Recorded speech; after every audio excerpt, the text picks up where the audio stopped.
Assalamualaikum warahmatullahi wabarakatuh. Perkenalkan, nama saya Nur Majidah Nasution, jurusan Perbankan Syariah.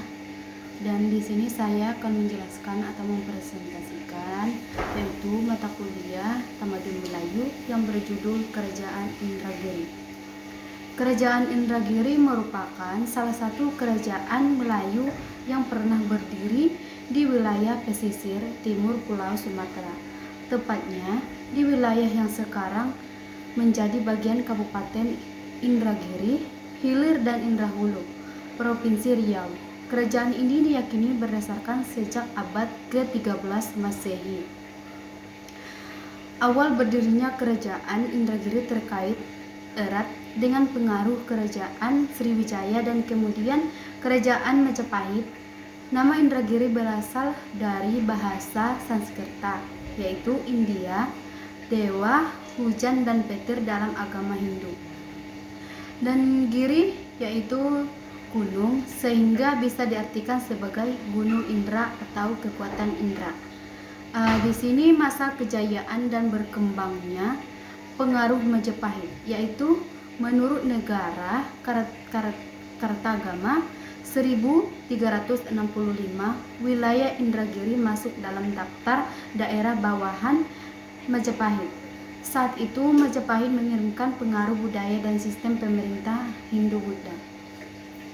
Yang kedua yaitu Islamisasi. Sering runtuh Majapahit, munculnya Kesultanan Malaka.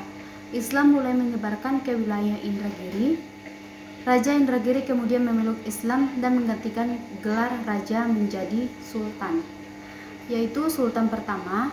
Sultan pertama yang dikenal adalah Sultan Alauddin Iskandar Shah yang pemerintah sekitar menjadi abad ke-16. Pengislaman ini memperkuatkan posisi kerajaan di antara kerajaan-kerajaan Melayu lainnya yang telah lebih dahulu dari Islam. Yang ketiga, interaksi politik dan ekonomi. Indragiri memiliki posisi strategi di jalur perdagangan Selat Malaka, yaitu membuat terlibat dalam hubungan perdagangan dan diplomasi dengan kerajaan-kerajaan seperti Malaka, Johor, dan kemudian Siak. Kerajaan ini sempat berada di bawah pengaruh Kesultanan Siak di Singapura. Pada abad ke-19, kerajaan mulai mengalami kemudaratan akibat campur tangan Belanda dan konflik internal. Yang keempat, budaya dan agama. Awalnya Hindu-Buddha, lalu beralih menjadi kerajaan Islam. Hal ini terjamin dalam efek yang ditemukan seperti masjid kuno dan naskah Arab Melayu, yaitu kegiatan budaya meliputi pembacaan syair, penulisan manuskrip, dan kesenian Melayu lainnya. Adat istiadat dan hukum kerajaan mengacu pada hukum Islam yang dikombinasikan dengan adat Melayu. Yang kelima, masa kemudaran dan penghapusan. Pada awal ke-20, kerajaan mulai kehilangan kekuasaan administrasi akibat dominasi Belanda.